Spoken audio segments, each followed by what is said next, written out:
दोस्तों, क्या आप जानते हैं आजीवन ब्रह्मचारी रहे हनुमान जी के पुत्र के बारे में? जानिए कैसे हुआ उनका जन्म। हनुमान जी प्रभु श्री राम के परम भक्त रहे। हनुमान जी रामायण में सबसे महत्वपूर्ण पात्रों में से एक हैं। वह 8 चिरंजीवियों में से एक हैं। उनकी शक्ति और भक्ति अपार है। वह भगवान शिव जी के सभी अवतारों में सबसे बलवान और बुद्धिमान माने जाते हैं। हनुमान जी प्रभु की राम की सहायता के लिए अवतरित हुए थे। हनुमान जी ने अपना पूरा जीवन श्री राम की सेवा में बिताया और हर कदम पर उनकी रक्षा के लिए तत्पर रहे थे। हनुमान जी ब्रह्मचारी थे, लेकिन क्या आपको पता है कि उनका एक पुत्र भी था? वाल्मीकि रामायण में इससे संबंधित एक प्रसंग का वर्णन भी मिलता है। आइए जानते हैं हनुमान जी के पुत्र की उत्पत्ति कैसे हुई थी।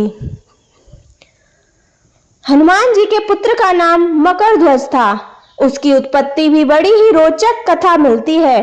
पौराणिक कथा के अनुसार हनुमान जी लंका जलाकर समुद्र में आग बुझाने को कूदे थे। तब उनके शरीर का तापमान बहुत ज्यादा था।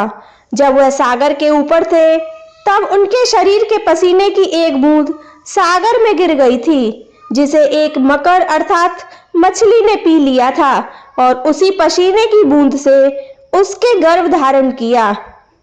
उसी पसीने की बूंद से उसने गर्भ धारण किया। एक मछली से जन्म लेने के कारण ही हनुमान जी के पुत्र का नाम मकरध्वज पड़ा। जब पाताल लोक के असुरराज अहिरावण ने अपने भाई रावण के कहने पर प्रभु राम और लक्ष्मण को बंदी बना लिया था और उन्हें पाताल लोक लेकर चला गया था, तब हनुमान जी प्रभु राम और लक्ष्मण को खोजते हुए पाताल लोक पहुंच गए। तब जब हनुमान जी पाताल लोक पहुंचे तो उन्होंने देखा कि वहां 7 द्वार हैं और हर द्वार पर एक पहरेदार था। सभी पहरेदारों को हनुमान जी ने हरा दिया, लेकिन अंतिम द्वार पर उन्हीं के समान बलशाली एक बानर पहरा दे रहा था। वहां हनुमान जी अपने जैसे पहरेदार को देखकर अचंभित रह गए। उस पहरेदार का नाम मकरध्वज था। उसने स्वयं को हनुमान जी का पुत्र बताया। हनुमान जी इस बात को मानने को तैयार नहीं थे। तब मकरध्वज ने अपनी उत्पत्ति की कथा हनुमान जी को सुनाई। तो दोस्तों, कैसी लगी आपको हमारी ये कहानी? अगर आपको हमारी इसी टाइप की कहानियां चाहिए तो हमारे चैनल को सब्सक्राइब करें और बेल आइकन दबाना ना भूलें। हम आपको इस तरह की और रोचक जानकारियां दे सकें।